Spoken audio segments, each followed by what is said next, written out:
Nom d'un clito. Nom d'un clito. Nom d'un clito. Nom d'un clito. Nom d'un clito. Nom d'un clito, le podcast qui se fout des tabous. Une exploration sans filtre ni excuse de la santé sexuelle au féminin et au masculin. Des témoignages intimes, des récits de vie, des interviews d'experts et d'expertes, des conseils et une communauté où ta voix compte. Je suis Céline Guillan, facilitatrice de l'univers Nom d'un clito.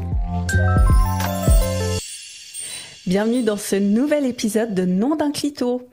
Aujourd'hui, j'ai l'immense plaisir de recevoir Fabrice Lauvet, un homme au parcours hors du commun. Hors du commun, j'en perds mes mots. Bonjour Fabrice et bienvenue dans cette émission. Bonjour Céline, ravi également.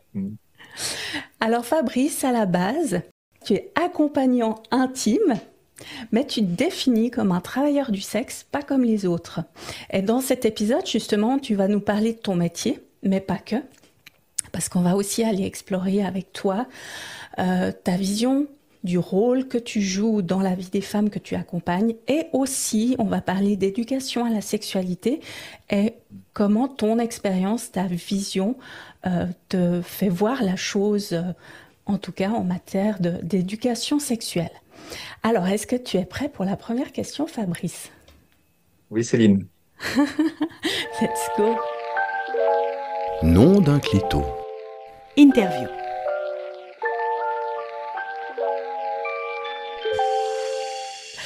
Fabrice, comme je le disais en préambule, tu te définis comme un travailleur du sexe, pas comme les autres. Qu'est-ce qui te différencie dans ta manière d'accompagner les femmes? Ce qui me différencie en fait, c'est effectivement dans ma manière de pratiquer, j'ai une approche psychocorporelle donc qui peut se rapprocher au monde de la thérapie parce que aujourd'hui, j'ai fait différentes formations comme du tantra, du coaching en développement personnel, de la thérapie brève, de l'hypnose, de la sexothérapie, euh, qui m'ont permis aujourd'hui d'avoir des outils, je dirais, puissants, réactifs pour accompagner ces femmes sur leur chemin de l'épanouissement sexuel.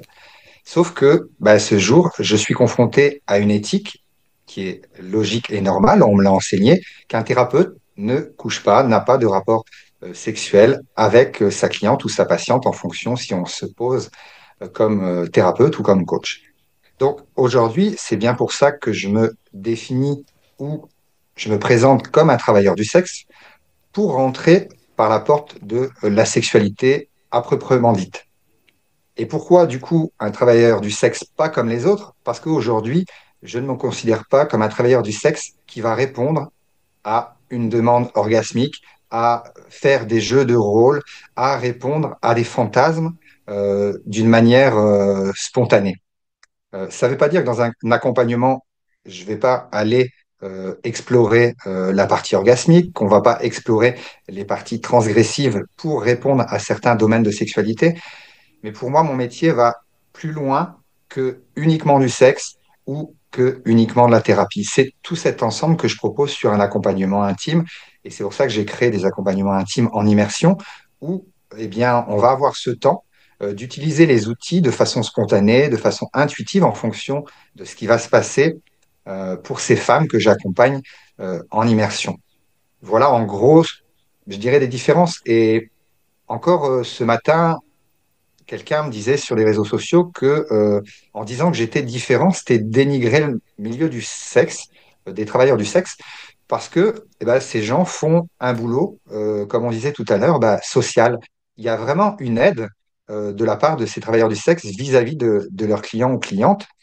C'est très concret. Ces hommes aujourd'hui et ces femmes ont évolué aussi, arrivent certainement, comme moi, avec des outils pour aider, mais on n'entend pas forcément parler de tout ça. Donc aujourd'hui, pour moi, encore, en tout cas à ma connaissance, il y a encore une connotation sur le milieu de la prostitution, sur quelque chose qui a un accès direct au plaisir et du coup, quelqu'un qui va aller louer les services d'un prostitué, d'un travailleur du sexe ou d'une travailleuse du sexe, va aller chercher du plaisir. Alors que quelqu'un qui va venir me voir pour un accompagnement intime, avant d'aller chercher du plaisir, il y a déjà la recherche de la reconnexion à son corps, de la reprise de confiance en soi, de la confiance en l'homme, de l'expérimentation, de se trouver dans sa sexualité, qui je suis dans ma sexualité, est-ce que j'ai un problème, est-ce que l'autre a un problème, de commencer à s'assumer, d'expérimenter.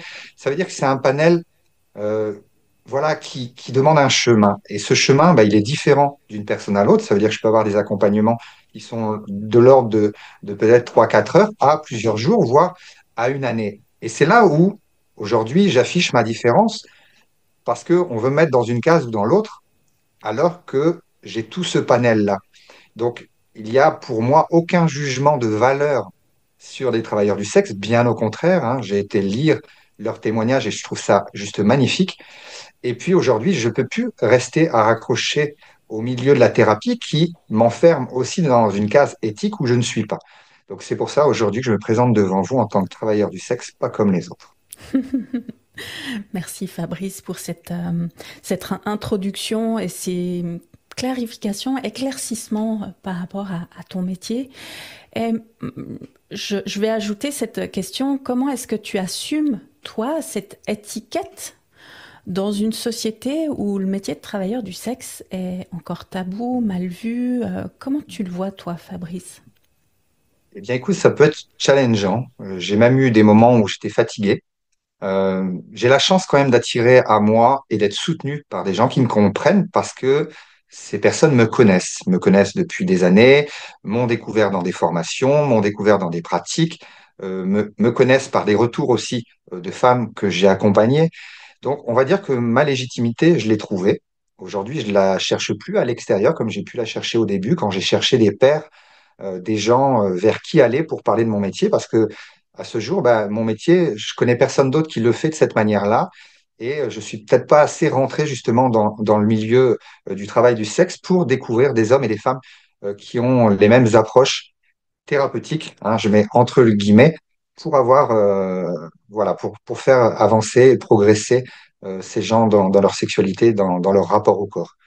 Euh, donc je dirais à la fois, je me sens challengé, et puis à la fois, c'est quelque chose qui est tellement profond en moi.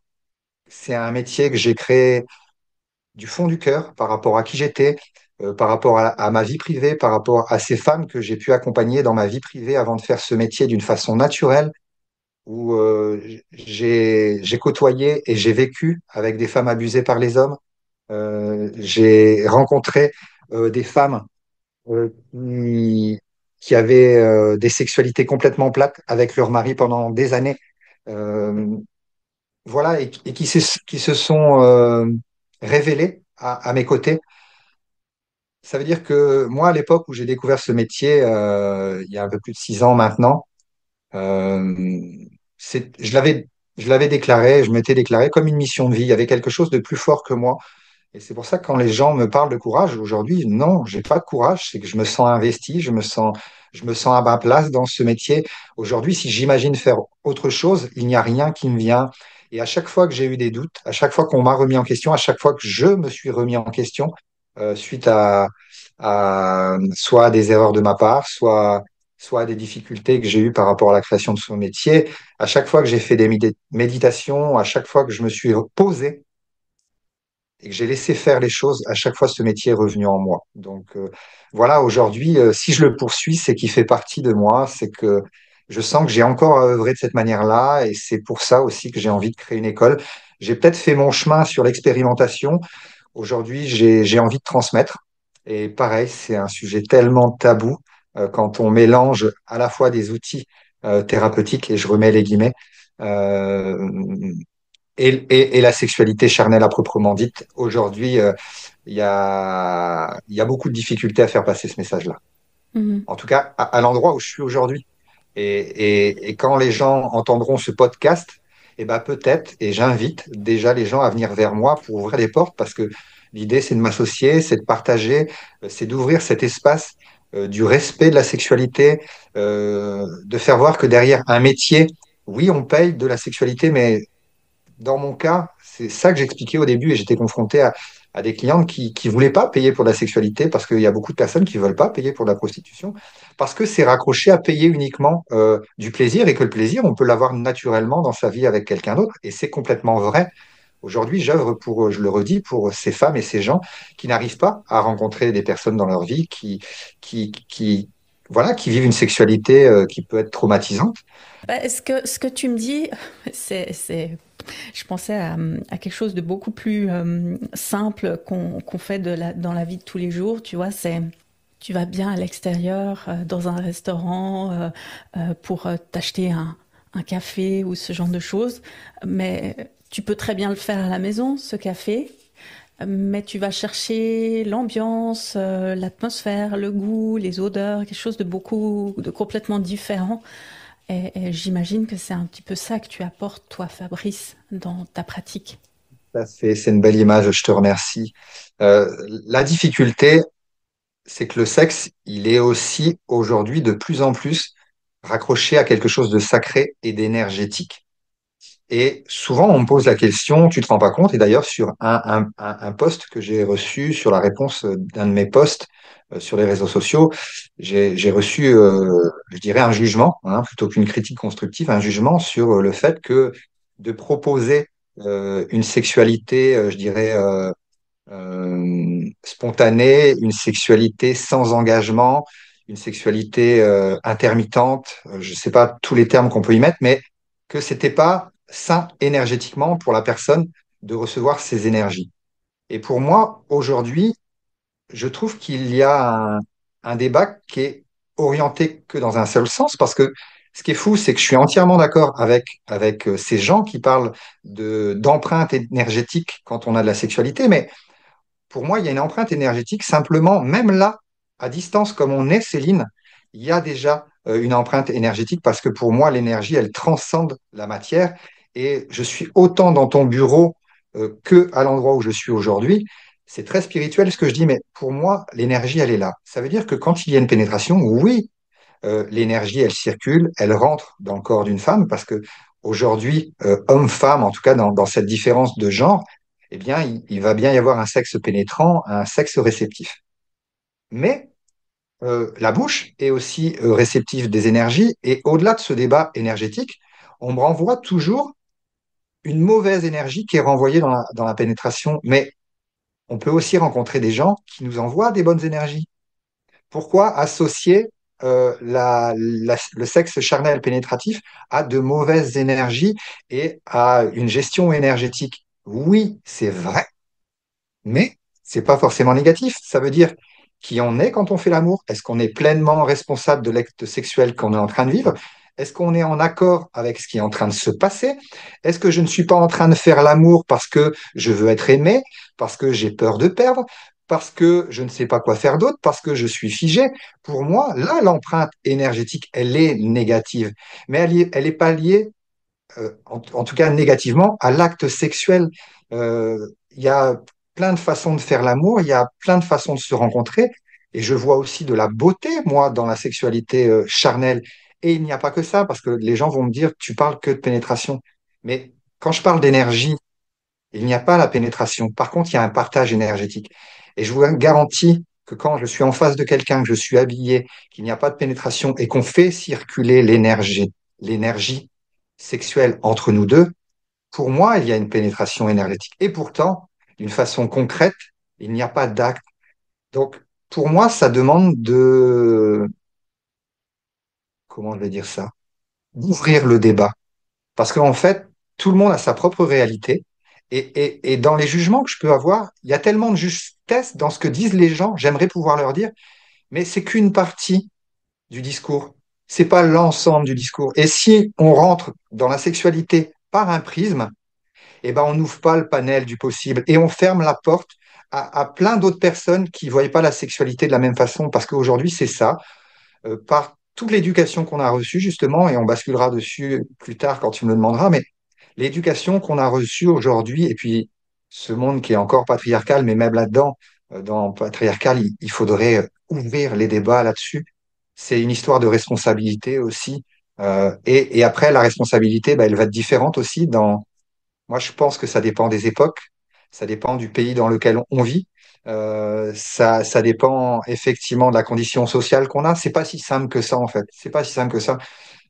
C'est facile de dire fais comme ci, fais comme ça, ou on devrait faire ci et devrait faire ça, mais aujourd'hui, il y a une ouverture d'esprit à avoir sur le champ des possibles. Il y a une connaissance à ramener pour savoir que ça existe plutôt que de dire cette case-là énergétique, elle est mieux que cette case transgressive, que cette case transgressive, elle est malsaine, alors que la case sensitive est beaucoup plus douce et normale. Je pense qu'il serait temps que l'éducation se fasse, que les connaissances se partagent pour que les gens puissent voir la totalité de ce que c'est la sexualité et pas uniquement par un seul endroit.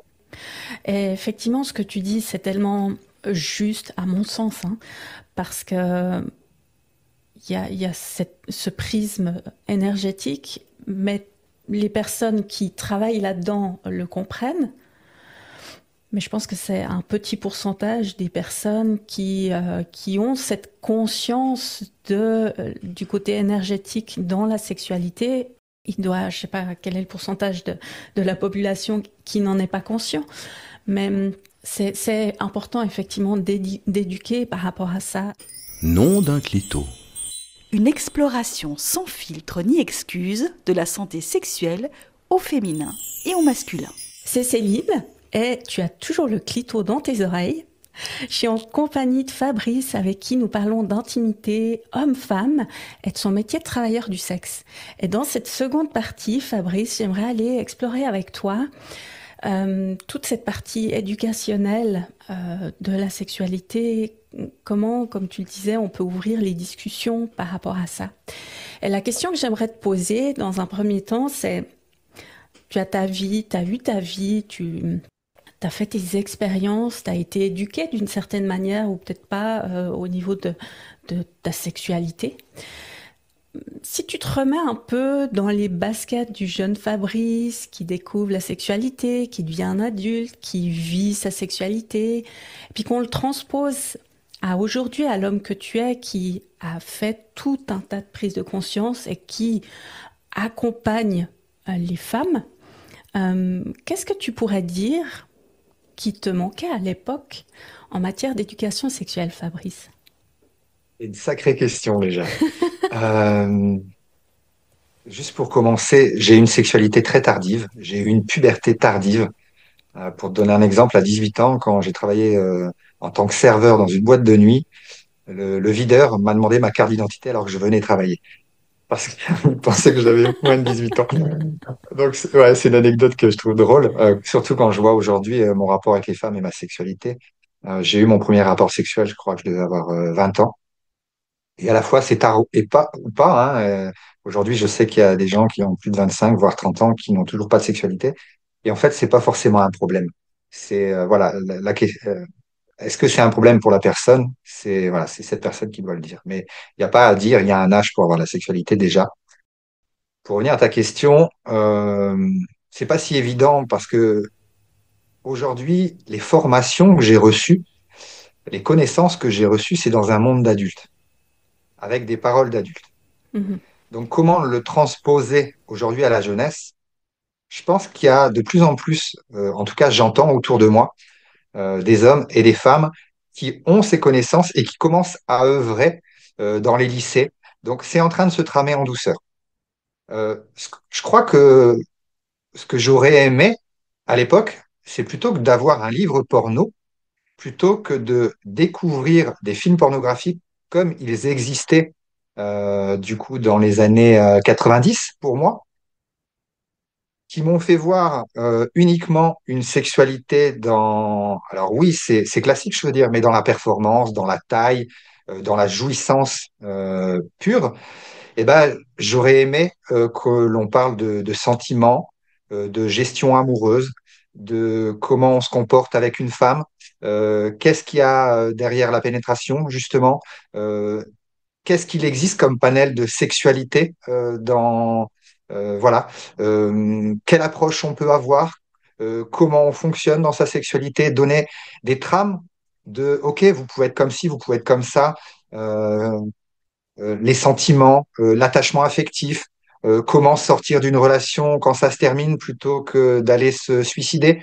Je suis cash, mais moi, adolescent, à 15 ans, j'ai eu cette idée de me suicider simplement parce que j'ai pas osé aller vers une fille à l'époque pour lui exprimer que qu'elle m'attirait et elle a d'ailleurs à cette époque-là, je disais pas attiré, je lui aurais dit mais je t'aime.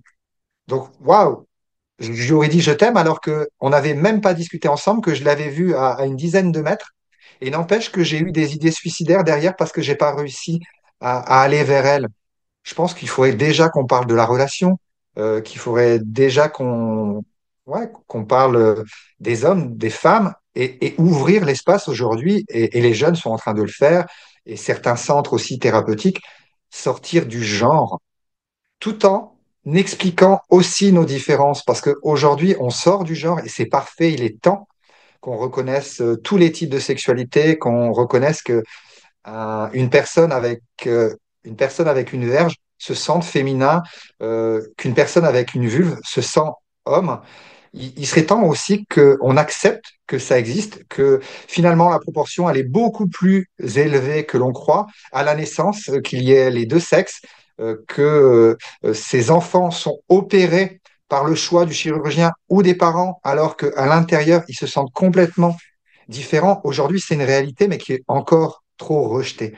Et ben pour moi, parler de la sexualité, c'est parler de tout ça, euh, ouvrir, je l'ai dit tout à l'heure, mais ouvrir ce champ du possible, de OK, mon enfant, aujourd'hui, tu as l'impression d'être ça. On a, nous, par le regard, par le jugement, par l'interprétation, on te voit comme un garçon, on te voit comme une fille, mais qui es-tu vraiment? Et ça va se découvrir euh, peut-être dès la plus jeune enfance et toute l'adolescence, et peut-être aussi des révélations en tant qu'adulte, où finalement on aura développé une sexualité qu'on croyait nôtre par l'éducation, et puis on va se sentir complètement hors norme, pas compris, parce que finalement au fond de nous, il y a quelque chose qui nous dit, mais c'est pas la sexualité qui me convient, c'est pas dans ce genre-là où je me trouve. Et je crois qu'aujourd'hui, c'est ça qu'on doit enseigner dès le plus jeune âge, avec par contre les mots qui correspondent et pas ceux que je viens d'employer peut-être. C'est là où j'ai pas la réponse à ta question, mais il va y avoir des spécialistes. Je sais aujourd'hui autour de moi, c'est en train de se créer. Il y a besoin de travailler à la base. Et puis, par contre, là où je peux œuvrer, c'est de donner et d'apporter, et je ne suis pas le seul, des connaissances aux parents. Mhm. Parce que si les parents se reconnaissaient dans leur sexualité, s'ils se reconnaissaient dans leur couple ou dans leur façon de relationner, sans jugement sur eux déjà, parce qu'ils ont tel ou tel type de fonctionnement dans leur sexualité, ils ont des fantasmes et ils pensent qu'ils ont des problèmes, ou parce qu'ils vont comparer avec l'autre qui va se sentir beaucoup plus bourrin, ou l'autre un peu gnangnan dans sa sexualité, et qu'on va dire mais t'as un problème parce que tu penses qu'au sexe, ou toi t'es chiante parce que tu veux toujours qu'on programme la sexualité où faut se laver avant d'aller. Mais il n'y a pas de problème en fait. Il y a juste de fonctionnements, je dirais, dominants qui sont différents. Mais quand on commence du coup à s'accueillir, à s'assumer dans son propre fonctionnement, et qu'on puisse reconnaître que l'autre, il a un fonctionnement qui est différent, ça apaise les choses. Quand on peut trouver un vocabulaire qui va être commun, on va permettre aux gens de se relier. Et, et je vais me permettre de citer quelqu'un, c'est Laura Pinson. Laura Pinson, une femme extraordinaire qui parle des érotiques, qui parle des domaines de sexualité, qui explique ça avec tant de douceur, tant d'ouverture, qui ouvre justement ces espaces du possible. Voilà, moi, c'est une formation que j'ai réalisée il y a des années. Ça a transformé ma vie. Et je pense, comme le tantra, qui m'a amené à une sexualité beaucoup plus relationnelle, en communion, dans le respect, à l'écoute, de ressentir ma propre énergie, d'évoluer en tant qu'homme, justement, primal, avec une sexualité éjaculatoire, avec un orgasme lié à l'éjaculation, à quelque chose de beaucoup plus subtil, avoir des moments extatiques parce que mon énergie elle circule, parce que je suis en reliance avec, avec ma partenaire. Et ça crée des dimensions qui sont multidimensionnelles, justement, où je vais pouvoir avoir un plaisir complètement charnel et un plaisir éthéré, un plaisir beaucoup plus subtil, mais je dirais presque 50 fois plus puissant, sans aucun jugement de valeur. Je pense que j'aurais aimé, plus jeune, savoir que ça existait. déjà savoir que ça existe. Et au lieu d'avoir des bouquins pornographiques classiques comme j'ai pu en avoir, eh bien, avoir, pourquoi pas, des bouquins pornographiques, mais ouverts sur différents panels avec beaucoup plus d'approches et en mettant, aujourd'hui, hein, on parle du porno éthique aussi, même si j'en ai pas spécialement regardé, en tout cas, de mettre la relation dedans, de mettre l'affectif, de mettre les sentiments. Et il peut y avoir des sentiments, pour revenir quasiment au début de l'interview, il peut y avoir des sentiments même dans une relation courte. Dans mon métier, il y a quelqu'un qui me disait, mais où est la magie, où est l'amour dans ce que tu fais, Fabrice? Mais s'il savait, s'il pouvait écouter le témoignage de ces femmes que j'ai accompagnées, il verrait qu'il y a de l'amour. Parce que l'amour, il n'est pas placé à l'endroit amour de couple, amour amoureux, dépendance, mais à l'amour inconditionnel, à l'amour de l'être humain. Aujourd'hui, je ne pourrais pas faire ce métier avec toutes les femmes que j'ai accompagnées sans être dans le cœur. Et pour moi, il y a de la magie dans ce qui se passe, il y a de la magie dans la relation, il y a de la magie dans les résultats. Donc, c'est bien des jugements de valeur par rapport à des connaissances. Ça veut dire que ces gens qui me jugent n'ont pas les connaissances suffisantes sans jugement de valeur aussi dans ce que je dis. J'ai appris et j'en sais certainement moins que plein d'autres que moi. Donc, je ne suis pas meilleur que les autres. Mais en tout cas, ce que j'ai appris de Laura Pinson, en particulier sur ces domaines de sexualité, m'a ouvert des espaces que d'autres n'ont pas aujourd'hui et que la société n'a pas. Nom d'un clito, abonne-toi et like tes épisodes favoris. Et ce que tu dis, ça me permet d'enchaîner sur...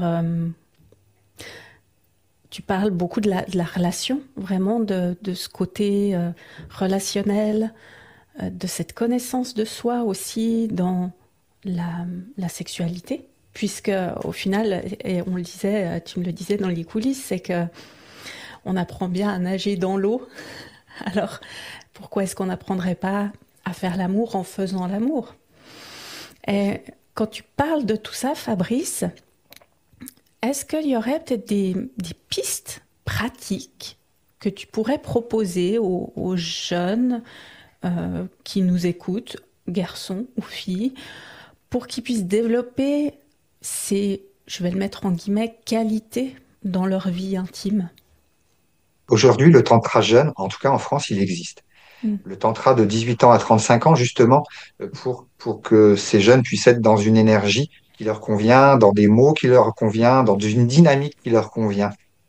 Parce que on le voit, le tantra aujourd'hui, le tantra mixte en l'occurrence, eh ben, il accueille des gens de 18 ans à pas d'âge et que il se crée des fois des difficultés liées à l'âge par la texture de la peau, par le langage, par les peurs d'aller l'un vers l'autre. Il y a pour des jeunes et des anciens pour qui ça matche très bien, hein. Donc, et je l'ai vu, je l'ai observé. Donc, je ne suis pas en train de généraliser, je dis juste qu'il existe les deux.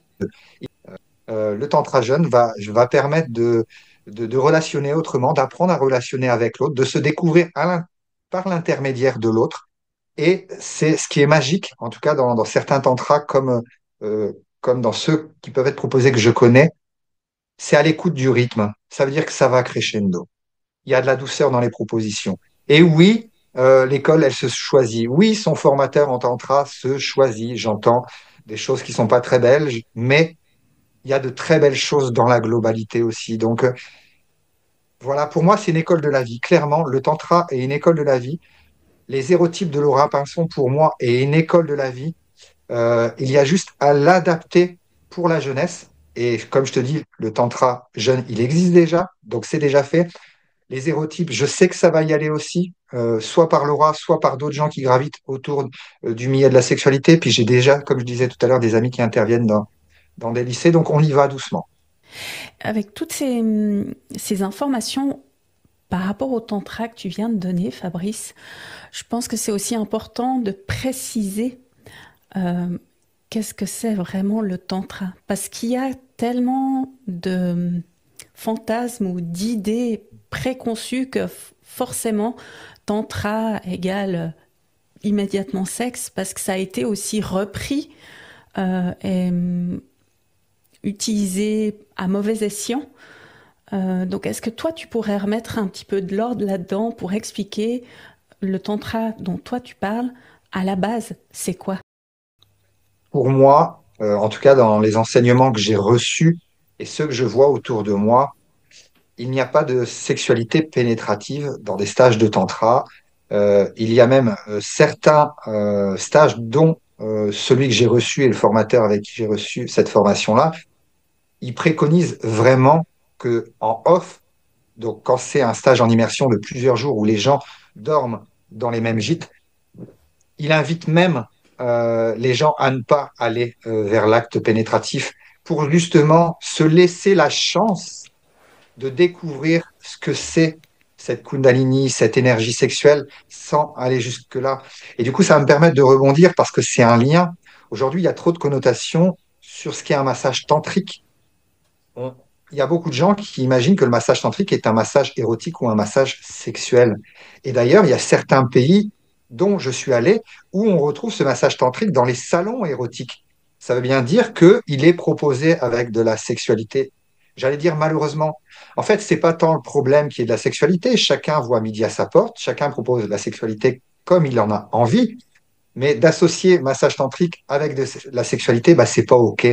Parce que le massage tantrique est clairement un massage énergétique. C'est un massage pour moi de guérison, même s'il peut être un simple massage plaisir quand il n'y a plus rien à guérir.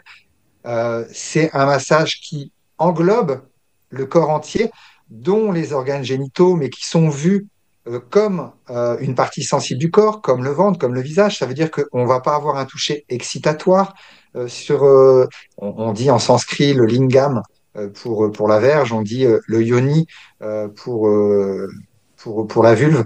Voilà, mais au-delà de ces termes sanscrits, on parle bien du sexe et des organes génitaux. Voilà, on est dans du physiologique aussi, c'est une Mhm. réalité.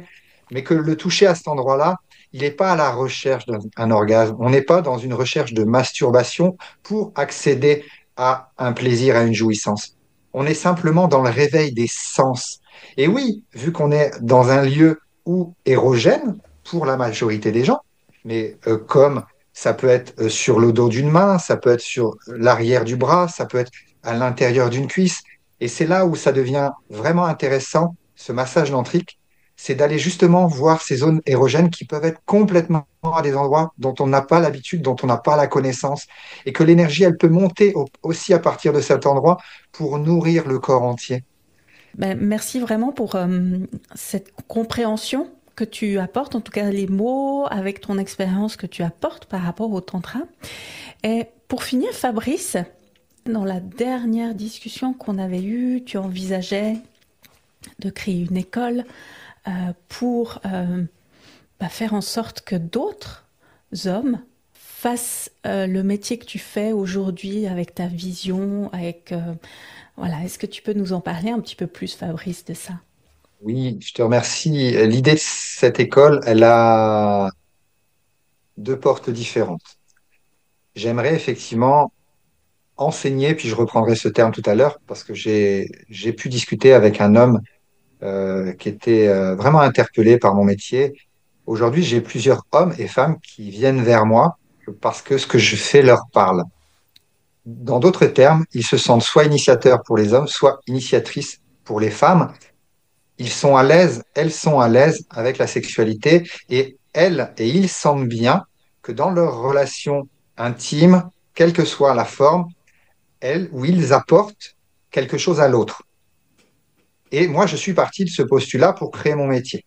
D'accord? Ça veut dire que des gens comme moi, des hommes comme moi et des femmes comme moi, il y en a plein. Euh, Par contre, là où moi j'ai avancé par rapport à certaines personnes, et puis il y a peut-être d'autres dont j'ai pas la connaissance et je les invite à venir vers moi justement pour enfin créer une solidarité aussi par rapport à l'espace que je suis en train d'ouvrir. Donc la vision de l'école, c'est enseigner mon métier, en tout cas m'associer avec d'autres personnes pour apporter des connaissances par rapport à mon métier, par rapport au cadre posé, par rapport à la justesse, par rapport aux répercussions qu'il peut y avoir en travaillant de cette manière-là. Je pense qu'aujourd'hui, mon expérience peut aider certaines personnes à éviter de faire les mêmes erreurs que moi, à gagner du temps, à éviter de blesser aussi la personne qu'on accompagne. Voilà. Je pense que c'est primordial, c'est ce que je dis. Je ne fais pas ce métier-là alors que j'adore les femmes pour qu'il y ait une blessure derrière. Et c'est vrai que je sens que je suis sur la crête depuis que j'ai lancé mes métiers. Tout le monde me le dit, hein. Tous les thérapeutes, tous les coachs, la majorité des gens voient bien que je flirte sur quelque chose qui est très, très sensible. Donc, ça demande une justesse. C'est ce que je dis quand j'accompagne. Je ne sais pas ce qui se passe en moi. Quand je fais ce métier-là, je suis aligné, je suis vraiment au service de la personne que j'accompagne. Ça veut dire que mes pulsions ne prennent pas le dessus, que mon énergie sexuelle, elle est en lien avec la personne que j'accompagne. Et c'est vrai que, merci, ça me paraît de rebondir sur quelque chose où ma- la façon de bosser que j'amène, comme je parle d'outils, elle paraît très protocolaire. À la fois oui, et à la fois complètement non.